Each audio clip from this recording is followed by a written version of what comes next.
All right, everyone, welcome to the Almost Irish podcast. Mick Thomas here. Hey, everybody, it's Dennis Rooney. Dennis Rooney. We are absent our third amigo, our third We're missing our musketeer. I ran out of trees, famous trees.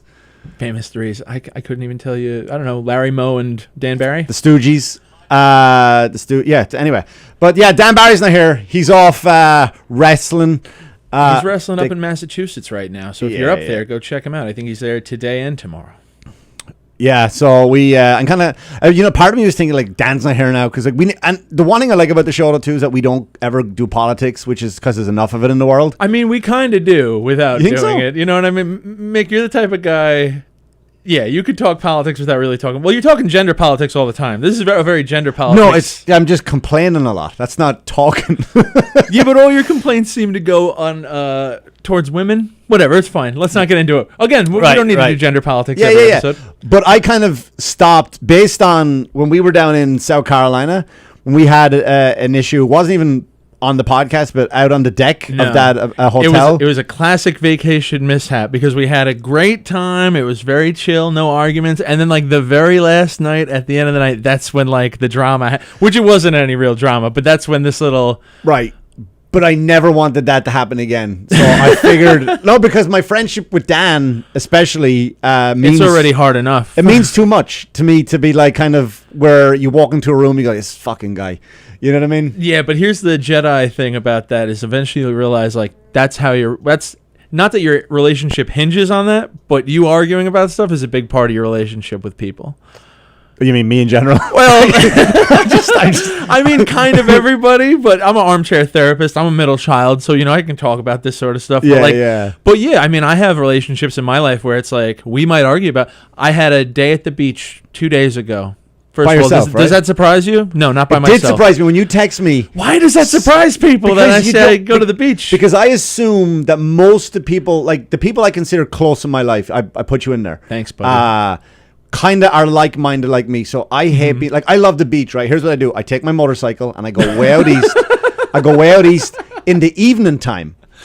And I walk. There's a beach. I don't know the name of it. It's like owned by like you go to some private beach, monster houses, like on the beach, like those glass houses that you don't think exist on Long Island. Yeah.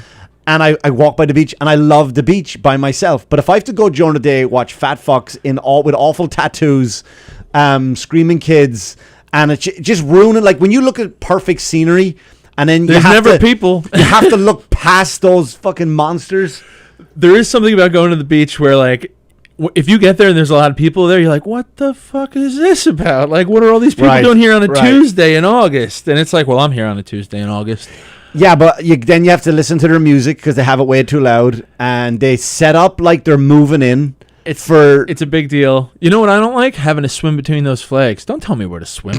Don't tell me where to fucking swim, dude. And, like, if I go down and I ride the line, like, I'm kind of near the flag, but then, you're floating around, maybe you drift away. Is there a lifeguard on present? Yes. That's why, because that's his limit. He's like, so embarrassing. If you drown a foot upside down, you're on your fucking own. Can my parents sue if they were like, listen, there's green and red. Everyone has green and red. He did no laws. He went right outside the fucking line, and that's why he's dead now. That's why. Let me ask you a question. You pee when you go into the water? You pee? You pee in the water? I've even shit in the pool in the ocean. Like regularly as shit? No, it's not regularly. Like, it's not like, oh, well, I think I'll go take a shit now and just like wander on. I had to go. Was it amazing? No, it was kind of uncomfortable, and it was. I imagine it would be like a water birth for a woman, where it's just like it's different, but it's more personal. No, it was more of I know what you mean, and like it's supposed to be easier, and it's more sanitary because salt water is naturally, right? That's good for wounds. I'm assuming it's good for a dirty butthole. Well, here's what I was worried about. Like you see, no, it could have been the salt water's probably good for your arse. Did you like air wipe? Did you like lap water into your shitty ass? Yeah, I did. You know what it is? I kind of did like a twist. You know what I mean? Like, what was that? Fucking come on. You open up the hips, open up the cheeks. Yeah. So I gave it a swirl, and definitely, it's great. You don't have Wait a minute. Chubby Checker and the Fat Boys. There you go. Couldn't think of that. Chubby Checkers are good. So when I had to, my only concern was, I hope this doesn't just like pop up and bob, because I've seen that in movies. And it didn't. It went straight to the bottom. And you're feeding fish. They love that. Fish love that. They go right for it. Specifically human feces. Because it's all that food they can't get in the ocean. Little fish, the bar dogs, they go in for it.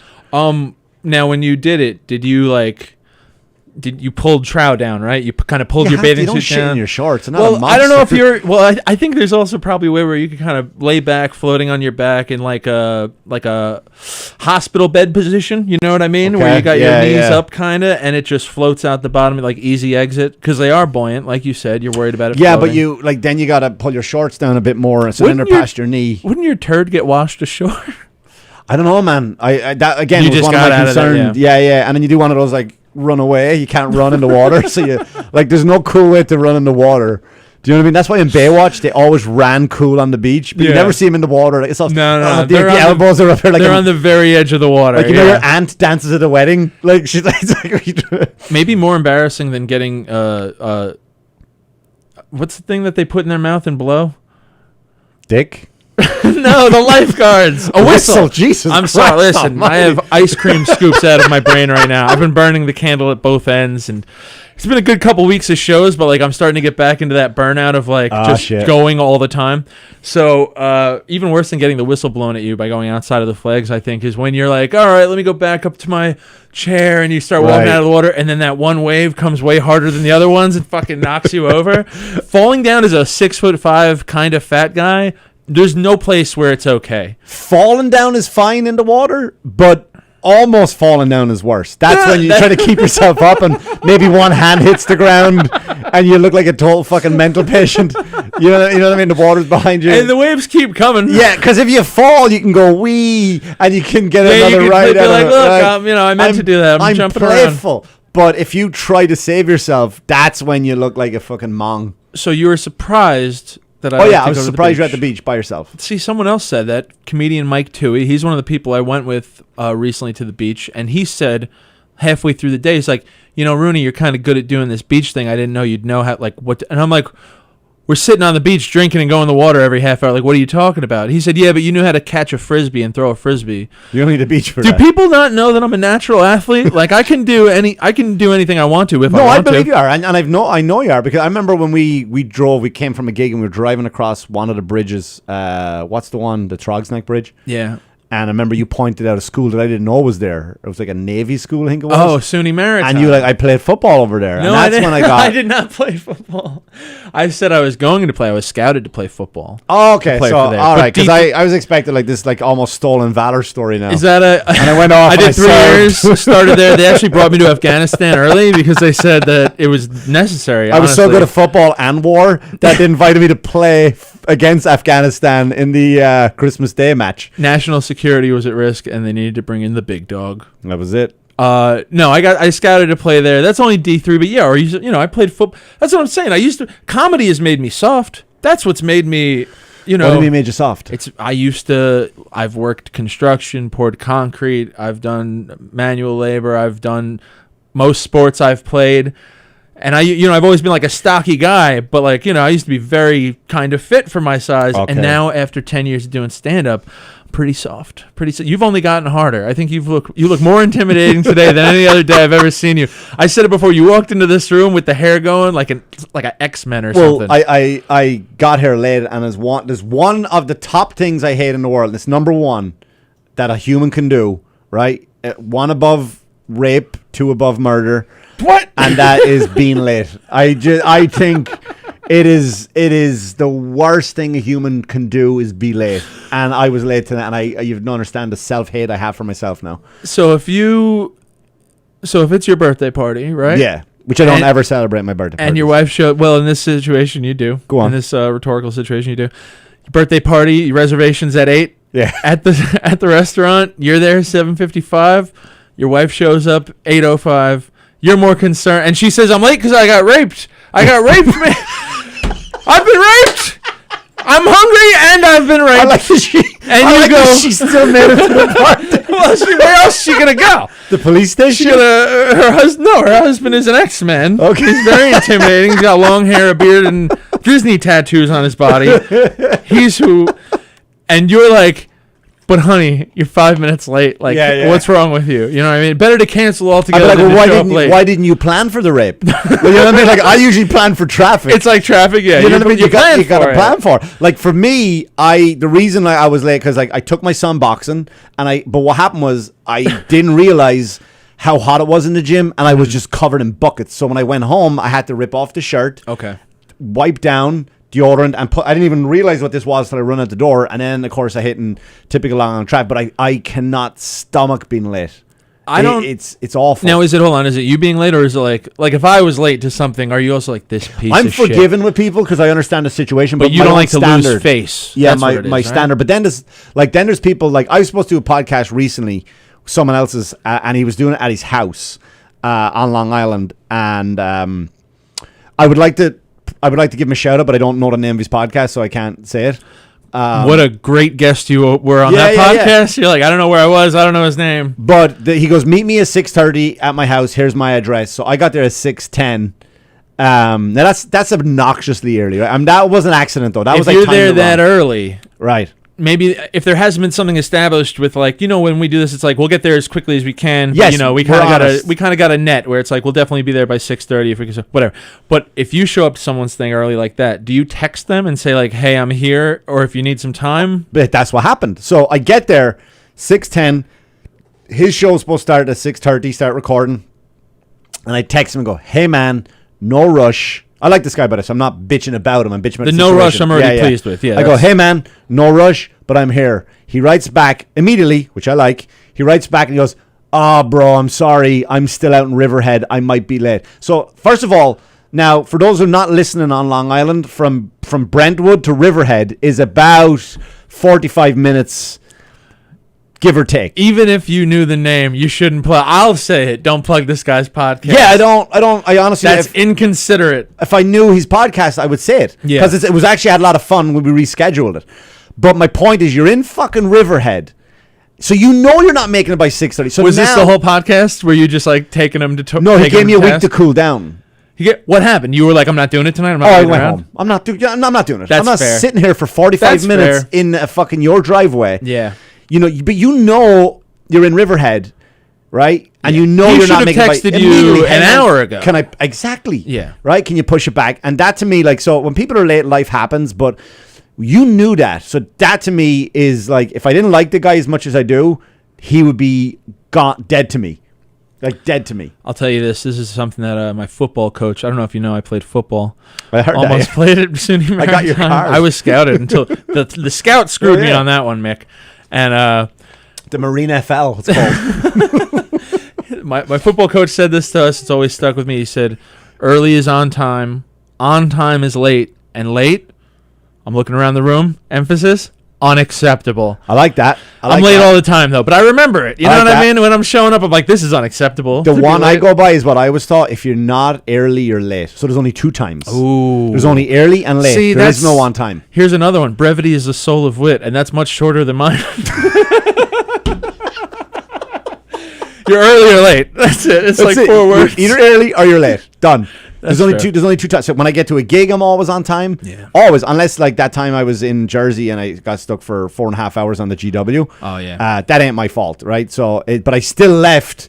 I still got to the show on time, as in a half an hour before the show started. Yeah. And you're also, even if you were going to say you were going to show up on time, aka late, or actually late, right, you would text them ahead of time and be like, "Hey, I'm going to be late, or I'll be there at this time." GPS has me. I don't do it. I'll say this though, doubling back to what you were saying about showing up. You were there 20 minutes early, a little early, and you gave them the out. You said no rush. I had someone, good friend of mine. It was fine. It's fine. But they were coming to my place, and then we were going out to the club, actually, to Governor's. We both had shows that night. And I said, get to my house at 6:15. And they got there at like 6, and they said, I'm here. And I was like, God damn it! What? I had 15 more minutes of free time walking around my apartment. You know what I mean? Oh, I have stuff out still. It's like I get very panicky if I feel like someone's coming into my my personal space before I'm ready for it. I got a lot of skeletons I gotta hide. Yeah, that I don't care. People are like this morning, right? I get up at this morning. What did I do today? I get up at 4 a.m, went boxing. Overachiever. Came home. Then I had to go measure for the hit podcast Cheaper Than Therapy. I changed the background now, right? Oh, what do you have now? It's just a darker brick. It's still brick. I'm still trying to build the studio, like a bigger studio for my own podcast. One fake brick by fake brick. That's it. So I knew I had someone, because I don't have a pickup truck. I had someone coming to pick me up in the morning. So I get home from boxing. This guy rolls up. We go to Lowe's. I get it done. I cut it down. I walk in. I hang up the piece. The studio is ready to go. Studio until it's done. Ready to go. I come back in. Right, I have 10 minutes left, and then another friend calls me up, so he wants to go running. He's training for a marathon. I go, I'll help you, man. But this guy runs like a fucking lunatic. So he's running at 7-minute miles. Are you not retired from running? I am, but I'm willing to help anybody. Okay. I'm retired from long distance How running. soon until you pivot into life coach? This is starting to get into life coach territory. I'm willing to help anybody. If anyone's out there and needs anything, my name is Mick Thomas. I'm here to provide. I can help you achieve great things. I mean, unless you're in a wheelchair. Unless you kind of annoy me, and then I'll be done with you in 15 minutes. Yeah. I mean, unless you're fully disabled, I can't help you. Do you think, though, is there something in the back of your head where you're like, I bet if I really wanted to, I could get a paralyzed person to walk? Do you have that sort of... I got the Jesus hair now. What do they call that? The Jesus syndrome, where you're like, fuck. Oh, Mick that is a Jesus thing. Yeah, there is a syndrome. Not delusions of grandeur. Maybe kind of. No, but there is an actual... there's a hospital in England where it's full of Jesuses. People who believe they're Jesus. Like, there's like 50 of them in this hospital. That's got to be the best hospital to work at. Oh, yeah. Everyone is the Messiah? Everyone's forgiven. Forgiving each other like immediately. I fucked up your pills, Jesus. Hey, don't worry about it. That happens. It's, you know what I mean? That happens. Do you know what I mean? They're like, hey, I don't know what they're doing. They're wasting all their money putting his pool in. Every time we try to dive on it, we're just like hitting concrete. Like, yeah, you delusional fuck. Think you're gonna walk across? I love the idea of a Jesus who can't control his powers. Like he couldn't even he couldn't dive into the water if he wanted to. He's like, yeah, I can walk on water, but I can never shower. So I just get pelted with pennies. You know what I mean? Oh my God. There was a Patton Oswalt has a joke, and I wish I'd have thought of it. You ever heard a joke so good that constantly you hear jokes that are so good, like that's a great joke, but then you hear one, you go, fuck. It's in your wheelhouse. I could have done that joke. It's one thing to hear one where it's like, oh, that's a great joke. It's another one where it's like in your wheelhouse. And then there's jokes you hear where you're like, I can't believe nobody said that before. It was right there the whole time. Right. It was right there. It wasn't even some deep thing. It's just some right little... 100%. That's why people say, I believe there's no such thing as a hack premise, only hack punchlines. You know what I mean? There's still another million airport jokes to be made. Sure. But I'm sorry. Your take on it. No, but the Patton Oswalt thing was... what was the Patton thing? Was like, and again, it's... so here's the thing. The joke is about 15 years old, maybe 20 years old now at this stage, to the point where you had to be a super nerd. Now the joke probably would work better now, because now everybody has a take on the Avengers, and like everyone knows who it is. Even if you weren't a comic book fan, like you were either dating someone or you know somebody in your house. It's so you're going to just know know by sure. What's the word? Association, right? Somebody else has ice cream scoops out of their brain. Am I right? Yeah. You smoking weed behind closed doors, Mick Thomas? But yes, he is. No, God, no. God, no. No. So, but the joke was like, what if Jesus joined the Avengers? Oh. You know what I mean? Like, and there's like a big fight going on against, and they use Ultron. Like, again, it's 20 years old. So these comics are here. He goes, Jesus, what are you going to do for us? I'm going to make you sandwiches. I got some bread. I got some fish. I can feed everybody here. Good or bad, we'll take a moment. You know what I mean? Yeah, so it was a funny bit, but that's speaking of famous comics, I worked with Dice this past weekend. Yeah, here at Governor's. How was it? It was great. First of all, it's just great to be doing comedy in a packed indoor place again. You know what I mean? Yeah. I've made jokes about it, but like, comedy is such a fickle thing, and there's only a few things you really need, and I'm convinced that like a roof is one of them. You know what I mean? Like, you can do comedy outdoors, but you're not going to get that, like, if you're killing or even just doing great, whatever. I'm not saying I killed, but like, to be doing good in a closed, compact environment, that's when it really feel it. I don't believe in the afterlife or any of that shit, ghosts or voodoo shit, but I do. When you do comedy in a roofless place, it's something leaves the air, and its energy is leaving. That's been, if you have a roof, that energy fucking bounces off it. Like you threw me off a little bit with Ghost, but I think what you're trying to say is like positive vibes are escaping. Yeah, instead and of bouncing like off a fucking the wall. fairy hippie. You know I mean, you're a fairy hippie. It's fine. There's nothing wrong with that. It's 2021. If you're a fairy hippie, your career will take off probably. All right. Probably. Honestly, the fairy thing bigger. Okay. But not in a gay. You mean like a fairy, like a homosexual. Another word for homosexual. I thought you meant like a fantastical tiny person. No. For with wings. Another word for homosexual, because I know you can't say the other one now because of Matt Damon. I said it all the time this week. I don't know what you're talking about. No, he did. But I had this. It was a good time, and I had this great thing. I don't do a good Dice. You and Dice get on great though. You know why? Because I don't bother him. You know what I mean? I never ask him for anything. Did anybody bother him? You don't have to mention names. There's always. I'll tell you. Well, a comic. We won't mention names, but I can probably guess. You could probably guess somebody, and this happens. I feel like this happens once a weekend when he comes to town to Long Island, where like someone just walks into the green room, like, "Oh, hey, Andrew," like, almost like, "What are you doing here?" And it's like, "I'm the headliner for the weekend, and this is the green room," and you just walked into it. And does he saying to him? What I mean? And he's like, I don't know the exact how it went down, but definitely like, "Oh, we worked together. You don't remember me?" And like, "Hey, man, you gotta go. You gotta go." You know what I mean? Is that what he said? Yeah, I mean, I love that. I've heard. Yeah, that's my type of guy. Here's a good one. One time I'm here working with Dice, and he's in the room with Chaz Palminteri, right? Okay. Famous actor. Yeah, Bronx Tale, blah blah blah, and they kind of tell me at the club, they're like, he's in there with Chaz. I actually, for a split second, until you said Bronx Tale, I thought it was Sonny Bono's kid. I always confuse the two. But I swear to God, that's Chaz Bono. There's Chaz Bono and Chaz Palminteri. And I was like, all right, because I get it. He was in Entourage as well. So was Dice. There's not a lot of famous Chazes, but they're easy to mix up somehow because Chaz and Dave. They're two English comedians. Go on, Chaz and Dave. Yeah. So the management at the club kind of tells me like, hey, they're having a conversation there, and like, who knows what, it could be a business conversation. So like, why don't you just hang in the hallway, wait till the music goes, and then when the music go in there, and then just like. Just go on stage and don't really bother them. And I think they even said, I was like, I know how to be around famous people. Like, you don't need to tell this to me. But they go, the reason why they told you is because there's people who don't know how to be around famous There are people who will burst into the room and be like, hey, we worked together in 96. And it's like, dude, you got to go. Get out of here. So I love that he did that. Yeah, I like it too. But I'm in the hallway and I'm waiting for the music and I hear the cue. I know I got about 30 seconds. And I give a little knock, and I let myself in, and I don't look at him, and I just walk to the door, and I open the door, and I get ready to go on stage, and I just hear from behind me, like, their conversation stop, and 5 seconds pass, and I just hear Dice go, two of the most famous people in the world, and you're not going to say hello?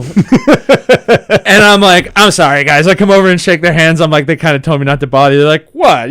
Come on. Yeah. I don't do a great Dice. But the weird thing about, like, Dice, though, is, like, I don't get it. Some people, it's not now I respect that he's a living legend, dude. You can't overlook the fact that he sold out Madison Square Garden, and does he go on the Mount Rushmore of comedy? Probably for ticket sales, right? But definitely, as far as like being an icon, you know what I mean? Yeah, he's up there, I just don't get it. I just don't get again, man. I'm not taking anything away from him. I'm not saying this any disrespect to him or any disrespect to his fans. No, it's fair. Comedy's music, man. It's just subjective. Yeah, man. It's just toilet humor, and it's like. Well, I'll say this: it's definitely lowbrow, some of the stuff, but.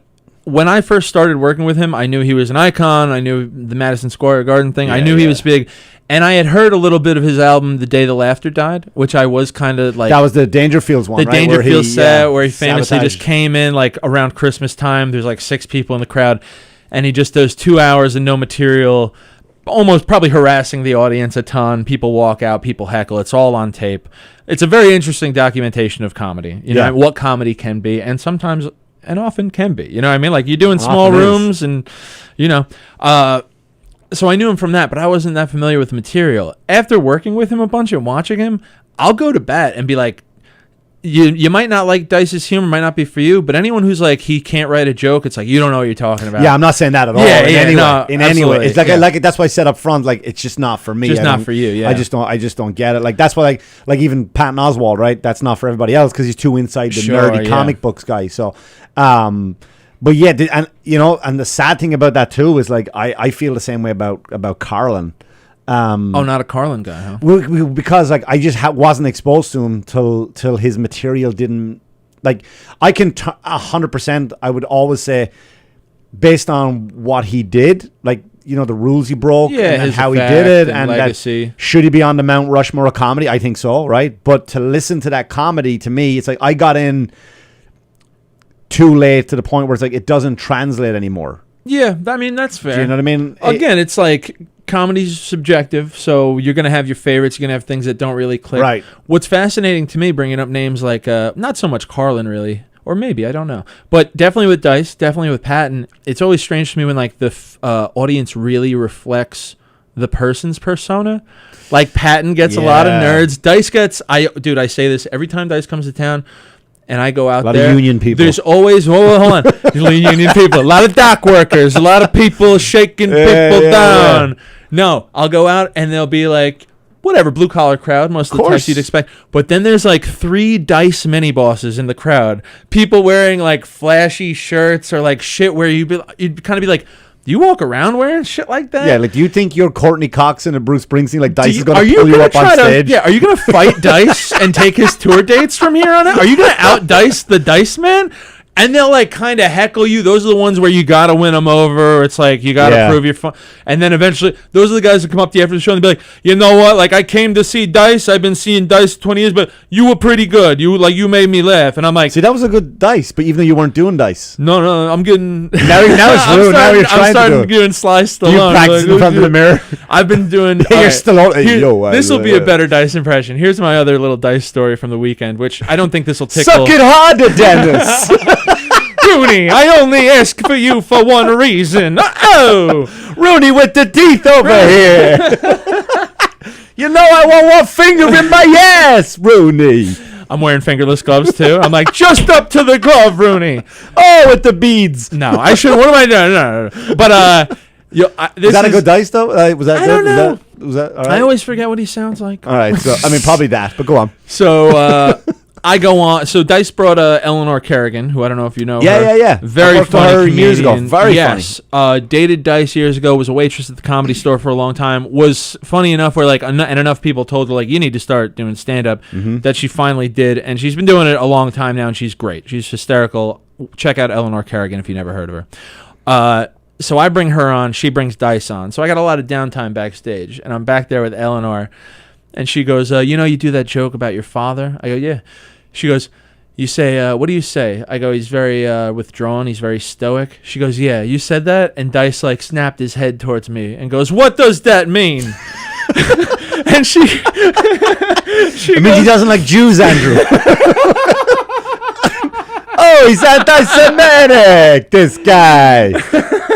Oh, he wanted his sandwich cut in a swastika. She goes... Yeah, again, she goes, you're getting closer. You're getting better. I know impressions aren't your thing, but hey, you work on it like anything else. He goes, what does that mean? She goes, what does what mean, Andrew? Stoic. And the idea of Dice being like, just saying stoic in a green room as a sentence, like stoic, stoic. Or he picks up his phone. Hey, Siri. Stoic, you dumb cunt. Yeah, But you know what the thing about, like, here's the thing, like, when he played himself on Entourage. Yes. Right? And on his show to a degree. I never saw his show. So it's a little bit more behind the curtain. But when he played himself on Entourage, like, that was a fantastic. Yeah. And I really liked him in A Star Is Born. I watched it the other day, actually. I mean, talk about a guy with lasting power. Yeah, man. And not you, but there's so many people out there who try to criticize him, and they're he was one of the first people where, like, they really tried to cancel that guy. I don't really criticize any comics, like, unless it's the obvious shit. But, like, I don't, like, if you're selling at fucking places more than, I mean, I'm not doing it, right? I'm not selling at arenas. You're doing something right. The longer you do comedy, the more you kind of, like...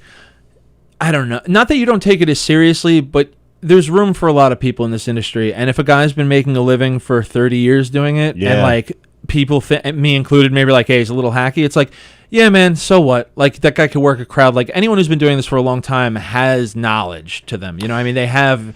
Yeah. You can't take that away. When you're doing something for a long time, you have that wisdom. Yeah, but it's and here's the thing, like there's a lot, like, to me the greatest I wouldn't even call him the greatest of all time, because one of my favorites of all time was Billy Connolly. Yeah. But the problem with Billy Connolly, and when I said it I felt like it was blasphemy me even saying it, is that he let his audience get old and he didn't So as he got old, his audience got old with him, and that's it. Like, I'm not bringing in anybody new. Just catering to the same crowd. The numbers are dwindling, and it's not that he's not funny; it's that they're fucking dying. Yeah. I mean, he's retired now because of Parkinson's, but it's interesting to see Dice's crowd because obviously he gets the older people. Yeah, but the fact that he goes into the crowd and the crowd work alone, there's a lot of crowd work comics that people come to see. That's an art form by itself. It is. Crowd work gets a bad rap, and if you're doing bad crowd work, it's pretty bad. But when you're seeing good crowd work, it's like, and then there's social media cunts. Yeah, like, you know what I mean. They're the ones I can't stomach. I don't know, man. I think I'm gonna be TikTok famous soon. Not the comics, by the way. Not comics. I'm talking about people like there are comics out there who go on social media and they make funny videos, whatever. But they're comics and they got their audience in based on that. Good luck to you. That's great. But when you see some like YouTube star and then all of a sudden, yeah, I'll do comedy. You can go die. Like, you're shitting on my profession now because you think it's just that fucking easy. I do feel that way to a degree. Where it's like, fuck this. Like, I'm middling for some guy who's been doing this for 18 months, and he's like playing videos on stage in between horrible 2-minute bits or whatever. But then again, like, the longer I do comedy, it's like, hey, well, where else is he gonna go? He needs a venue to perform. He's selling tickets. He's giving me work for the weekend. You know what I mean? Right, but it's how he treats comedy. If they're kind of disrespectful of comedy, then sure, I can't. And they might be disrespectful of comedy without even realizing it. But usually they're just naive and they're kind of wide-eyed and they know that comics are assholes who are very defensive of that territory. So usually they come in hat in hand, more they're looking for advice. They have nerves, blah blah blah. But every once in a while I have caught some reality where they're kind of condescending to you, and I'm like, I want to bury you so fucking bad right now. There's two people that come to mind that came into comedy very gracefully. Very gracious. You can name names then if it's no, I am going to. Right? It's Mick Foley, who I still talk to today, and Vinny from the Jersey Shore.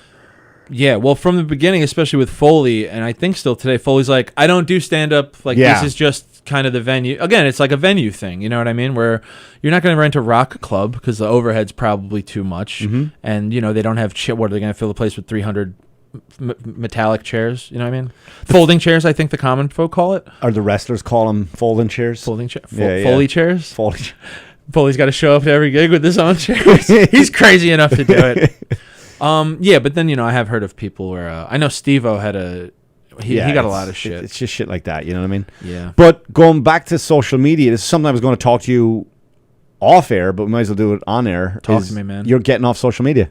Yeah, and it's something I really want to fucking do because I'm sick of it.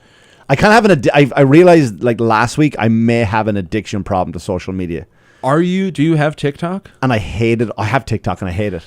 My dad, who didn't have electricity until he was like 17, recently he was exposed by my brother. My brother was like, Dad's looking at TikTok videos. Every time I look at the fucking guy, he's on TikTok. And I was like, Dad, are you like, I was asking him like when he would ask me if I was doing drugs in high school, I'm like, Dad, are you looking at TikTok videos? And he's like, only sometimes. I'm like, dude, you cannot be on that. Like, you're going to get sucked in. So I tried to do TikTok I'm only going to look at TikTok when I take a shit. That's why I have it. Right. But I'm on the toilet way too long now. Like, it's like I got purple legs and I'm like it's. You got the marks on your thighs. I don't know what the algorithm has done to me, but for some reason, like, and this is not me. Like, what are your videos? What are you getting? The first few, first of all, it was motivational speak. Like you said, like you could be a life coach, and it's a lot of that. Like it's a lot of guys with black and white backgrounds. You know, if you don't get up and this, that, the other, and you'll have Schwarzenegger like there's only 24 hours in the day. You got to do 6 hours sleep, and he's like going into all this shit. I'm not impervious to that. I've heard that Schwarzenegger speech specifically, and it's a good speech. I read it in his book. Get up and, I read it in his book, and he was like, he talked about his 24 hours. I got 24 hours a day, 6 hours sleep. And what he said was hysterical. He goes, if you don't think 6 hours sleep is enough, then sleep faster. I love that. That's funny. Right? I like that. And I was like, but then he goes like, then I went like, I worked out for 5 hours. I worked construction for 8 hours. And he's doing the math. I lost math about how many hours have gone from 24. And then he's like, then I went to acting classes for an hour. Then I went to school to learn better English. You know what I mean? He goes, so I never wasted 1 hour in the day. Yeah. And so I'll get them. So I'll go from those motivational speeches, right? And again, I don't know why I'm there now. And now it's me. It's everything making fun of Biden. Like it's shitting on Biden, and I don't care enough to shit on anybody like that. Like, because I think all politicians are crooked and they're all fucking idiots. I truly believe that, but for some reason, my whole thing, and if Dan was here, he'd be like, yeah, all right. It's very pro-Trump, very anti-Biden, which is not who I am. Like, so Dan, if he were here, he'd basically have the opposite. He's like, really? Because I'm getting all the other ones on the other end of the spectrum. That and it's all people with these like, oh, but they want the vaccine, and then they're going to I do make jokes about it on my own podcast about the vaccine. Like, I'll briefly throw in a quick kind of thing where I'm trying, like I did this thing on last week's episode where I might go something about like and I don't want to get into the vaccine shit, but I said something like guys, please just go get vaccinated because when you get vaccinated you don't have to wear a mask. And then I would do like, oh, you do, you have to wear I forget that, but the good thing about it is if you get vaccinated then you can't catch COVID. Oh, you can, right? So I was being sneaky about it, but like you know, because I don't want to go down that road with people. I get that anti-Biden shit. And for some reason, I'm telling you, man, I could not swipe fast enough. Just shallow, empty women just dancing and showing tits and their ass. And you're saying you're swiping that away immediately? As soon as I see it, because I want to. Well, I mean, you listen, you could lie to yourself, but you can't lie to the algorithm. They're showing up for a reason, Mick. If you're watching till the end of the video, that's what they say is like the videos you watch in full, that's the more shit I'm telling you. But also these... Well, I am vapid women, as I think you were describing them. Go on. They have short videos normally. You know what I mean? You're not. Yeah. It's not a 2-minute video of Shakespeare and then a titty drop at the end. It's just here's me in a wet T-shirt right off the bat. But it's girls doing this thing, right? For those of you listening, where they do that's like the Japanese anime thing, right? Which means I'm shy. Oh yeah. Right. It means I'm shy. But here's me tits and me arse hanging out, and if you kind of tilt your phone a little bit, you'll see right up me box. Yeah. Right, and they're like, "This is me, I'm shy," and then they're doing that. So I'm like, no. But the problem is that why I stay on here. You know why? Now that I'm actually realizing as I'm talking about it, why the algorithm? Because I'm on there long enough reading the comments of grown men, of grown old men going, "You look beautiful." Like, do you think you have a fucking shot? Did you think she's gonna say, "Here's my address"? I think come that's an save older me from guy the thing troll. too. There's something about It's like like, what are you boomers doing? Boomers will not all, but I've seen plenty of it. Like shamelessly leave comments like that on Instagram or Facebook, where it's like. Just smoochy faces and shit, and it's like you're married. Your wife's on the Facebook. Like, what are you doing? Like, what are you doing? Like, do you think? And then it's like, and then I'm yelling like at these, like I'm yelling at the people because I have 2 separate accounts. One is for me, like I guess you would call it trolling. Trolling is trying to get a rise out of it, but it's really me saying what I think, but I can't because I don't want to get cancelled on the other one. So it's that's right, everybody. Try to find Mick Thomas's fake account. You can be the first one to cancel Thomas Mick. Thomas Mick. Tick Mamas? Michael Thomas. Michael Thomas. But so I look at that and I'll see like hot moms. I'm like, fucking take care of your kids. This is what's wrong with the country because they can be hot moms on TikTok and still take care of their kids. No, come on, no, man. Your priorities are up your fucking arse if you're there video because it's never one take, right? If you're wearing half nothing and like your kids are gonna see this, man. So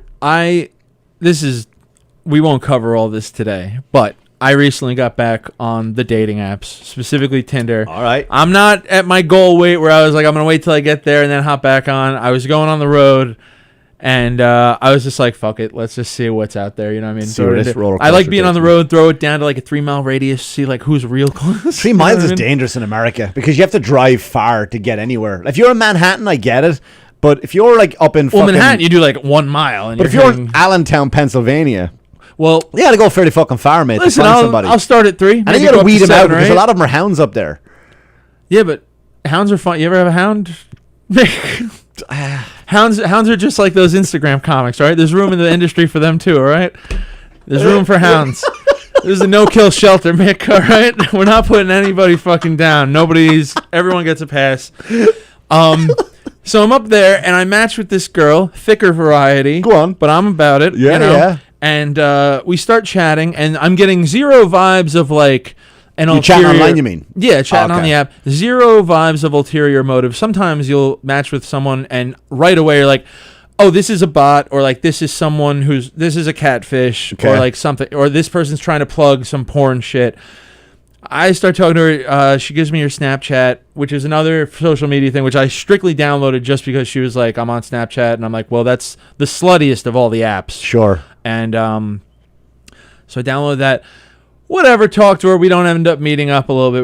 We don't end up meeting up. We just talk a little bit, and I go home. And like the next day, I'm looking at her Snapchat, and she's plugging her OnlyFans, and she has an OnlyFans. And this is some like not a bad looking girl at all, but like you wouldn't think she's in the sex work industry, which is what it is. But I mean, I've said Thomas is torn right now. I've said this before about OnlyFans. Like I'm not paying $12 a month to look at a 6. Do you know what I mean? When I can go into my phone right now and I could even pull up a picture of, I don't know, who's that Spanish girl? Isa, what's her name? Isa? Yeah. A Spanish porn star? No, she's not even a porn star. She's just a... Eiza. Am I saying it right? I don't know. You know when I showed it. Yeah, Gonzalez. Gonzalez? Yeah, Isa Gonzalez. You've seen her. Look at that one there, right? She's gorgeous. I don't know who that is. But all right, yeah, she's gorgeous. Bunch of movies, bunch of flicks. Right? Tasty, as we would say. Right? I just looked at that for free. Yeah, but that's not... Those aren't naked pictures of her. I don't care if she's naked. Videos of her dancing or putting weird objects into her body. But I've seen a pair of tits, and I don't like me stuff in my house sticky. So why does any of this... You don't like things in your house sticky? What does that mean? She likes to put weird objects in her body. Like, I don't want to fucking pick up this spring bottle and go, she's not running an Airbnb. Sarah, what the She's not running an Airbnb that everything you touch in there is like, Jesus, did you rub your cooch on everything in this household? She's like a dog driving herself across the fucking rug. The pepper shaker is saturated. But my point is, I can, and now they have apps anyway, where you go to some celebrity, I don't remember the name of it, you go on, and they've like photoshopped so good, like not only on a picture, but a video. Like I can watch Scarlett Johansson take on 6 black guys. I don't like that. I don't go for those. I don't go for those because I know it's not. I want something that fools me into believing. But my point is, it's still better than that fucking 6 who wants $12.99 a month. Well, that's a subscription to something. I'm not gonna. First of all, that's HBO Max, man. I think it's just HO Max in this case. All right. But I'm saying, yeah, I'm not gonna pay. I'm not saying I would never pay for an OnlyFans, but I don't. But I certainly wouldn't pay for this girl's, especially because this. I look at her Snapchat. She's plugging her OnlyFans. Next video is her twerking in like booty shit. Now I'm like, you're just giving away. You can't bring her home to your ma. Do you know what I mean? You can't. Like, there's no future. I'm not looking to bring anyone home. No, but you don't know. To my mom. What if you fall in love with her immediately? Like, because that could happen. Fall in love with it. And you get a great connection, but that's the problem. And then all of a sudden you fall in love with this chick, and now you gotta.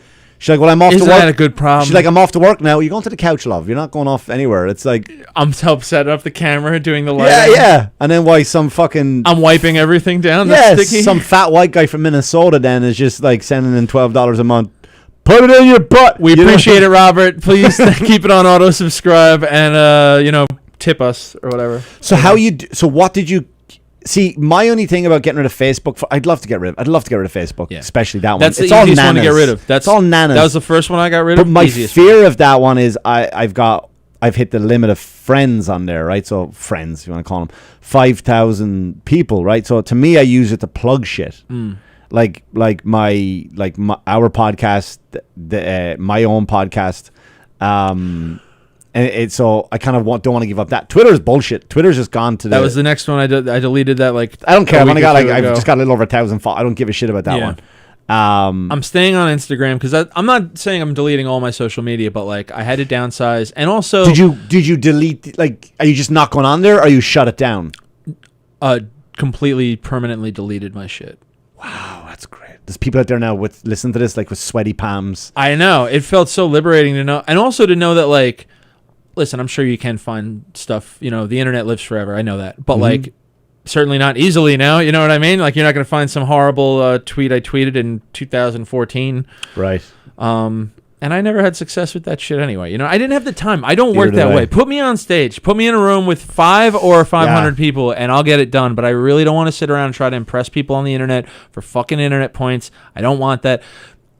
What I want now is like I just want to put out videos. I can do that on Instagram. Maybe I'll put them on YouTube or whatever. I'm considering Are you keeping YouTube? Do you have YouTube? Like I have YouTube. Channel? I don't really see that as like a social media. I'm not checking YouTube throughout the day. Do you have your channel though? I have a channel, but I have like nothing posted. See, I'm doing the opposite of my podcast is all on there now, just so I can have content. That's it. Yeah, I want to start producing a little more content, but keeping it very bottlenecked. You know what I mean? Like, here's where you can where can you find me? I'm not going to throw you 12 things. Like, look at my Instagram. And if you want to YouTube me, people do that anyway. I don't need to tell people to like look YouTube me for YouTube videos. You know what I mean? They'll just do that anyway. Okay. But yeah, it feels good. No regrets? No regrets, although I have gotten some things from comics where they've just been like, you're doing the opposite of what you're supposed to do. And I'm like, yeah, but I only had a toe in, and now I'm fully committed to being like, I don't know. I've never been a big promoter. Eventually I'll get someone else to do this shit for me. You know right, what I mean? Get a publicist. And I think I'll not a publicist necessarily, but I'll pay someone $100 a month to be like, hey, do me a favor and just plug my shit when I have a show coming up. I'll send you my schedule and you do that stuff. You know what I mean?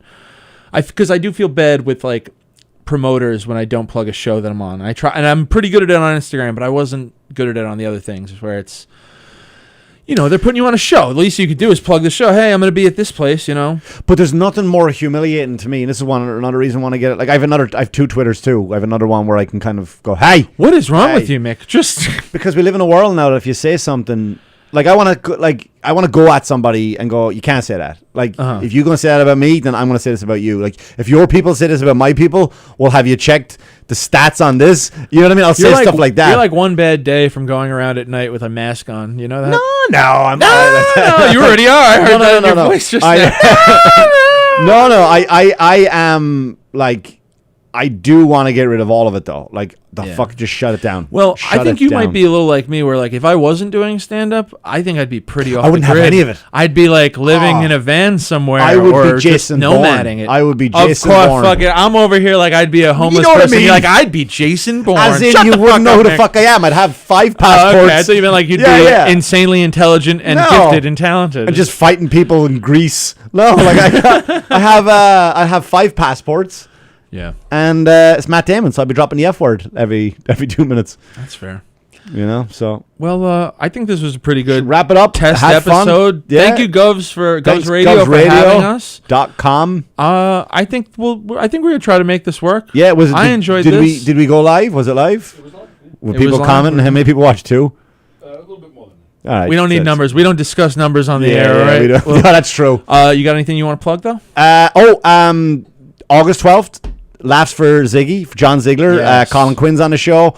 I'm on a show. Mike Vecchione, Joe DeVito, Matt Burke. It's a fucking Joey Cole is going to be on there. Fantastic lineup. This weekend, actually, I'm opening for Tom Cotter. I was sitting at home. I said, hey, you want to open for Tom Cotter? I would love to open for Tom Cotter Friday and Saturday here at Governor's.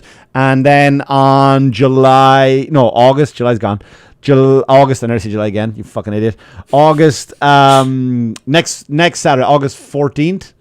I am opening in the Avalon Theater for Bobby Collins, who I haven't seen in a while. So it'll be good to work with Bobby again. Look at you. Look at Bobby. Shit, you called me up and like, make your hat, you handsome motherfucker. I can't do a good Bobby either. No, you can. You know what I mean? It's all right. It's just all teeth. That's where I am. Now, and of course, my Cheaper Than Therapy podcast. Now ask me if I have any. Dennis, what you got going on this weekend? I'm off social media. I don't plug things. Laughs for Ziggy, and check out me on Instagram at DennisRooney7. And we'll probably have Dan Barry back next week, everybody. Thanks so much for listening. Really appreciate it. And we'll see you next time. Good luck.